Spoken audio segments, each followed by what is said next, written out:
Good morning. Welcome to Keeping It Real. Here in Louisiana, we pride ourselves on our Southern Cajun cuisines, the way we spice it up and soulfully prepare our foods. But did you know that Louisiana ranks fifth in the nation for obesity? Wow, fifth for obesity. And people struggle with all sorts of addictions, but one of the addictions that most people don't often discuss is the addiction to food. Right. And today's guest is going to come on and share her story about how she battled with food addiction for most of her life. At her heaviest, she was 637 pounds. Wow.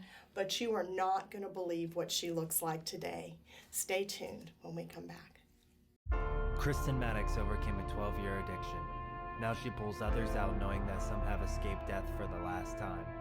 Shauna Butler understands the pain of sexual abuse. Now she uses her voice to unhush the little girls inside of women she counsels. This is Keeping It Real.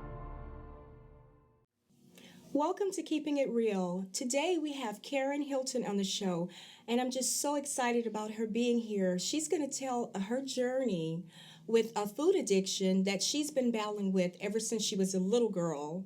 And so, Karen, just thank you so much for joining us today and sharing with our viewers your journey with food addiction. Thank you. Thank you for having me. You're welcome. Well, the first thing I want to ask you is, how was your childhood? I wasn't, wasn't big as when I was a baby or anything. It started developing, when I was in elementary school and things, and didn't understand, didn't, think I could fit in anywhere because living basically, poverty and lack my whole life. So you think, well, children, see that you don't have the right clothes or you don't have the right, look or anything, so you're judged by that. Right. So I always, I had friends and things, but not, very well. Right. I felt rejected and things. Right, and that's what I was going to just ask you, what was it, rejection? Did you get teased or bullied a lot? A lot. Was that? I don't think it was bullied, just, teased Right. and, because, oh, look at her, types of shoes she wore and things Right. like that. It just hurt my feelings, and so I just went home and just ate. Right. So you would say that the food addiction started as a young child? Yes, As a young yes. child. Kristen? And so I hear that you had a difficult time making friends. What was it like for you at home? My parents, they were both there. I knew they loved me. But they tried their best, to give us what we needed. They did. So I knew that they loved us and they tried. And so I just, went. I knew that I could never ask them to be in any kind of activities because we didn't have, the finances to have it. So I just, didn't worry about that. But it still affected me inside because I wanted to go and do what the other kids did. Sure. The Girl Scouts and things like that, but we never could do that. Wow. So I just, left it alone and just started, doing what other kids did, tried to fit in, but really couldn't. And then my weight started progressing after years of, just going through the school. Right. At what point in your life did you realize, this is a problem and this is something that I'm struggling with Yes. and I need to do something about it? Many years. I didn't really find out until I got to be so big that it was time, for change. Right. I went through my teenage years very heavy, even into my 20s, and, just struggling with my weight because when someone hurts your feelings, food doesn't. Right. It doesn't talk to you. You can just go in there and eat however much you want and not feel any pain. Right. But the more you eat, the more pain is there, but you don't know. Right. So I got to be 637 pounds, and didn't know. And I was on my deathbed because I went through 5 years of complete sickness. I mean, it was very bad. 637 pounds. Right. That's how old were you at the time? Around 30, 31. Wow. Yes. Right at the prime of your life, 30, Yes. 31. Yeah. And so you really feel like it was all stemmed from that rejection as a little Yes, girl, yes. and you just continue to Yes. just numb yourself with the food. Even, growing up, I even took pills before, and the pills didn't do anything. It just hurt my stomach. But I did battle, trying to commit suicide because rejection and, not trying to, wanting to fit in, not having, boyfriends or anything like that. Right. I didn't, have anything like that. So it was like I didn't feel worthless. I felt worthless. You felt worthless. And hopeless. Did anyone else in your family battle, a food addiction, or did they realize the pain that you were in, Karen? My dad, suffered with obesity and things like that. Yes, because, and then my siblings. I mean, they wasn't huge, but they battled their weight as well. But they weren't huge like I was. Right. So when when did you get to that point of that turning point in your life where you knew, okay, I need to do something about this? And let me ask you this too. Was God in your life at the time when you were going through this obesity, when you were gaining? He wasn't. I didn't. As a teenager, I went to youth group and things like that. We prayed at home during that time. My dad, he demanded us that we had to pray and things like that. But it didn't I didn't have a relationship with God. Right. So I went through several more years and coming to realize that they told me my last doctor visit after they couldn't help me anymore that, Karen, you're a walking time bomb. And so I basically went home to die. Wow. There was no other hope. Didn't have anything. Right. And so what was that turning point? Where did that no hope turn into hope? Right. Well, God came to me in a dream. And so I literally saw Jesus on his horse coming through heaven, opening up the sky. I actually saw him. And he said, daughter, today who you're going to serve. And so I didn't have no clue about a church or anything. I hadn't stepped foot in church in about 8-9 years. And so when they told me I was a walking time bomb, I just went home to die. I didn't pray. I didn't acknowledge God either. Right. So he had to come get me. He had to come and get you. So he does that with a lot of us. When we return, we'll hear more of Karen's story. Stay tuned. Today, girls will die as a result of abuse that went too far, drug overdose, and even suicide. It doesn't have to end like that. There is hope. Hi, I'm Kristen Maddox, founder of A Door of Hope Ministries. A Door of Hope provides free services to girls and women that are stuck in a vicious cycle. Some have escaped death for the last time. Without a place to go, they will return to the streets, their abuser, jail, or even worse, end up dead. Let's rescue them by providing a home where they can come free of charge to receive the healing they need. There's a cry in their souls for freedom. We're responding to their cries. The question is, will you help us? Visit our website at www.adoorofhopela.com or call 225-665-HOPE. Together, we can make the difference between life and death. I'm Pastor Philip Pimlott, and this is my wife Kelly, and we want to extend a special invitation for you to come and visit us at Heartsease Family Life Church. Heartsease is a safe place for you and your family, a place where life starts, love happens, and purpose is revealed. Our church is located at 12112 Florida Boulevard, and our services are Sunday mornings at 9 and 11 and Wednesday evenings at 6:45. For more information, check out our website, hflc.us. Welcome home. A Door of Hope will be hosting the Power of Hope event with actor and producer Stephen Baldwin on Saturday, March 28th at Estrema Baptist Church. Join us as we raise awareness about domestic violence, addiction, and suicide prevention. Tickets are free, but seating is limited. Register today at www.adoreofhopela.com. Together, we can make the difference between life and death.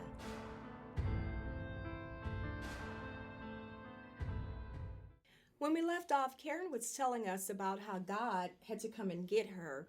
And so we want to hear more about this story. Well, basically, when he, came and got me, and asked me that day, who am I going to serve?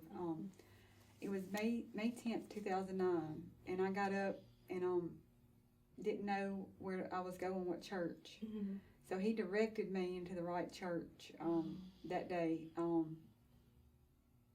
So I went and heard the message and gave my life to the Lord that day, and I had an instant healing because I could stay in more than 2 minutes this time, and I didn't have any pain after I, repented of my sins and just asked Jesus to come into my heart, and it was a wonderful day that day. Just to think about you saying I could stand for more than 2 minutes. Mm-hmm. Somebody that doesn't struggle with a weight problem can't even fathom, not being able to stand more than 2 minutes. So that was really a journey, really a struggle for you. That was really a victory for you to be able to stand for more than 2 minutes. When God does it, He does it. He does. Yeah. Because I couldn't breathe, I couldn't hardly walk or anything. When I went grocery shopping, I had to have the wheelchair. Right. I couldn't hardly drive my car anymore. Right. Let me ask you this. When you say God came and got you, were you seeking Him at the time? Were you in bed saying, Lord, the doctors just said I'm a walking time bomb. Like, I need to just go home and die pretty much. I wasn't seeking Him at all. Isn't it something when God comes after us? Right, yeah. Yeah. We think when people reject us, like God is the same way. Yeah. And He's not. He's not. So tell us about how you overcame rejection. So when I, gave my life to the Lord, I was 2 weeks later, I helped, I saw instant change because a miracle took place. I could walk, I could breathe, and so I helped volunteer at my son's school that year. And just after that, he just started teaching me about obedience. Obedience to everything. I didn't crave anything else, but more of Him, because when I had that supernatural encounter with Him, I wanted more. Right. And so I wasn't about to let Him go after that. Right. Wow.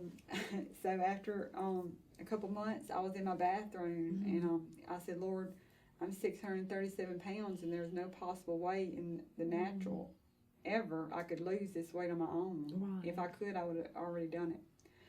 So I said, I just wrote it in my journal, I said, I want to lose 200 pounds, but I want to get to 175. That's where I want to be. And so he started, I had several books, I was reading about several different things about healing of the inner man. And so he just started teaching me about obedience. He called me to several fasts, liquid fast. He took me off sugar, took me off fried foods. My family thought I, had lost my mind. I wasn't eating, like here in Louisiana, how do you come off of fried foods? And so I just was seeking Him more instead of food. I didn't have the desire anymore. Right, that's good. Kristen and I were talking before the show about obedience. And I was thinking about that scripture, obedience is better than sacrifice. Yeah. And, sometimes we think, okay, well, I'll sacrifice this or sacrifice that. But God says, I want you to obey me first. And sometimes that's hard for us to do, Right. because our flesh want what we want, Yeah. so that's amazing. It really is. Yeah. Yeah. So in that journey, in 8 months, 200 pounds came off. Wow. I mean, Wow. just basically supernaturally. I mean, there's no other explanation Wow. because no one can lose 200 pounds in 8 In months. 8 months. That's really a miracle. And as I sit here, I hear you, the way that you're talking about God. It's like she's talking about him as though he was sitting there in her living room. Well, he said to do this. And then he told me to do that. And then he said I should do this. And I was obedient. He said, just be obedient. Like she's having a conversation. And that's how he's our daddy. Yes. And he wants us to sit and listen to him and talk to him just like that and accept him and hear what he has to say. And that's what you did. That's amazing. Because he said in his word, ask me anything and it shall be done. Right. I just want you to, I know that there's many people out there that are struggling, with the food addiction. And they have no idea which way to turn. They may be less than 600 and some pounds, and they may be over. But I just want you to look into that camera and, just tell them what is it going to take for them to overcome that, whether it was rejection or whatever it was that caused them, to turn to food. So if you can just look in there and just talk to them in this camera right here. Okay. I just want to let you know that if you're battling any kind of, addiction in your life, you can't do it without God. Because we all struggle with something, but he is our only hope. Because if you're in your pit right now, he will come and rescue you. You just call out on the name of Jesus, and that he will come right then and there and just set you free. And I just pray freedom over you right now, that whoever is watching this needs to overcome any kind of battles they're facing, and that you can overcome everything that you're facing. Just call out on Jesus and he will answer you. Right. Mm-hmm. That's good. Yeah. Is there anything that you're doing right now, to help you to continue your journey as far as with, the food addiction? Because I know it's a ongoing battle, Right. In April of 2013, I was able to have weight loss surgery. Okay. And that helped me for the rest of my life. God, had me to have that because I asked him, and he said, he was okay. Right. And so today I've lost a total of 427 pounds. Wow, that's amazing. Nobody but God. Yes. So your journey is still going forward, and I have between 30 to 35 pounds left, but that's mostly excess skin that I need removed. Right. And it's only, I guess, surgery would require that, but I'll eventually have it. Do you do any exercise? Just walking. Just walking and watching what you eat, Right. drinking a lot of water. Yes. Yeah. I consume a lot of water. Sugar doesn't faze me anymore. I can, if I eat it, it'll make me sick. Really? Wow. Isn't that like God? Because I'm thinking, God, come get me, because sugar, I need him to take that away from me. And it's just like him to remove something from you and then allow it to make you sick if you try to go back to it. Right. Just his way of blocking us from it, And I just want to encourage y'all that, you can do all things through Christ who strengthens you. Yes. And all you have to do is ask him to take the desire of eating or any kind of addiction that you have away from you. Amen. Amen. Well, stay tuned. When we come back, more of Karen's story. My name is Tamara Evans, and I'm the proud owner of Tamara Cleans, a locally owned and operated residential and commercial cleaning company, where we specialize in custom cleans for your home or office.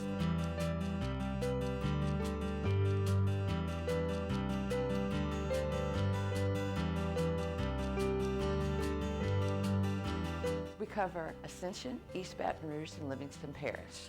Call for your free quote today, and always remember, don't stress, let Tamara clean the mess.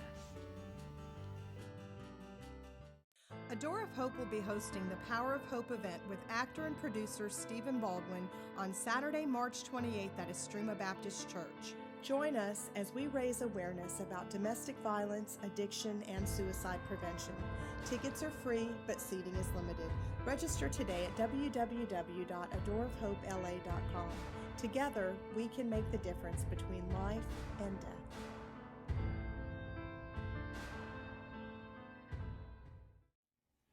Welcome back to Keeping It Real. We have guest Karen Hilton here today, and she, through God, has been able to lose 437 pounds.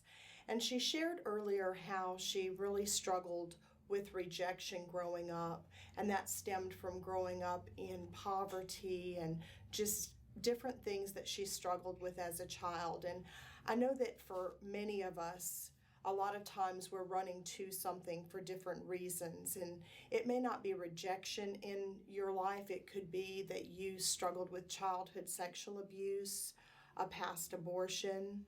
You may have lost a baby, a child, but there's something that has caused you to run to food, or maybe it's alcohol or overspending. There's so many different things that we run to, but honestly, we've got to run to God. Yes. He's waiting for us, and He's the only one that can heal us. And you were sharing, Karen, about how God came and got you, and how He brought you on a journey, and He began to teach you obedience. And can you share with us, I know there had to have been times where, you thought about running back to the food, or maybe that thought of, how did you deal with those moments? I did run back to food, because on those dark nights, when I was basically, feeling emotionally, emotional abuse. I mean, Right. I did deal with that at home. So I did, I was up at night eating a lot, because, and I needed potato chips. That was my key drug. Right. And so I had them in my pantry and demanded no one to touch them. Yeah. So, but in those other times, I did, going through the process of losing the weight, I still ate. Right. Because I said, I'm going to eat still, but Lord help me. Right. Every day I was asking Him to help me, because I couldn't do it on my own. Right. And that's amazing. I was sitting here during the break just thinking about your story. And Kristen and I read a little more about your testimony, and we're just praying that you get that book out one day, because it needs to be in the hands of many that are dealing with this. But I was just thinking about just how much, you really contribute everything to God, and you don't take the glory for any of it. And how someone that, there are people that are seeking God and that are living for God, and and here you weren't living for God, you weren't seeking after Him, and He came after you. And Kristen says this all the time. She says, one touch, just one touch from the Creator, and that's all it takes. And so one touch from God, and it changed your entire life, that you were able to lose over 400 pounds. And even though you still hid your potato chips at times, you still was able to then say, God, I need you to help me. God, I believe, help thou my unbelief. You were still able to go back to the source, when before He touched you, you couldn't. Just that one touch. So how much more someone that has God in their lives, and even the ones that doesn't, all you have to do is just ask, just call on Him. Just one touch can change your entire life. Because any kind of sickness or disease that we face, struggle with, or emotional deal, that He will come and rescue you. Right. We get frustrated in the process, we do, because we're in the process, and He just wants to show us the impurities in us, like what we're battling. Right. And when God touches you, He's able to complete that. He doesn't, we think, well, okay, God touched us, and then it was for that day. But when God touches us, it's a completion. It's a forever touch. It's forever settled.